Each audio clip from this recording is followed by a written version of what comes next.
మందకృష్ణ మాదిగా అరే మందకృష్ణ ఈ స్థాయి ఏందిరా? నువ్వు ఆఫ్టర్ 10th క్లాస్ పాస్ అయిన వ్యక్తులు మా బాబాసాహెబ్ గారిని అనుచిత వ్యాఖ్యలతో మాట్లాడతావా? బేటా ఖబర్దార్, ఇంకొకసారి బాబాసాహెబ్ గారి అంబేద్కర్ గారిని ఏమైనా మాట్లాడినావా నాలుక కోసేస్తాం, పైసా గడ్డ నుంచి వాటిని తీసుకురా బేటా. ఇంకొకసారి నువ్వు మాతో పోరాడరా. బాబాసాహెబ్ గారు నువ్వు ఏం మాట్లాడుతున్నావురా? నువ్వు మా బాబాసాహెబ్ కాల ధూలు కావు, నువ్వు ఆయన నీకు హక్కు లేదురా, నీ స్థాయి కాదని మర్చిపోకు.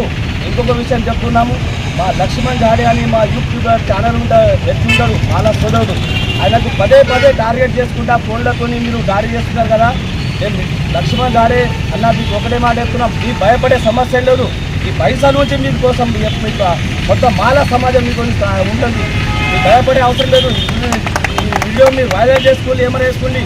మీరు మా ఒక్క వ్యక్తిని టార్గెట్ చేసి నువ్వు మందకృష్ణని ఇట్లా అంటావా అట్లా అంటావరా? అరే మాట్లాడేటోళ్ళ పిచ్చోళ్ళ నీకు తెలుస్తలేదురా? బాబాసాహెబ్ గారు వాడేమంటారని వాళ్ళే టార్గెట్ చేసి మాట్లాడతారా? అరే దమ్ముంటే మాతోని మాట్లాడరా, బాబాసాహెబ్ని పక్కన వద్దండి. ఖబర్దారు బిడ్డలారా, మా లక్ష్మణ్ గారిని కానీ బాబాసాహెబ్ అంబేద్కర్ గారిని కానీ ఇంకోసారి ఏమైనా మాట్లాడారా ఇక్కడ నుంచే మొత్తం స్టార్ట్ చేస్తాం. ఇక భీమా కొరేగావ్ సెకండ్ యుద్ధం ఇక్కడ నుంచి స్టార్ట్ చేస్తాం, హెచ్చరిస్తున్నాం. జై భీమ్.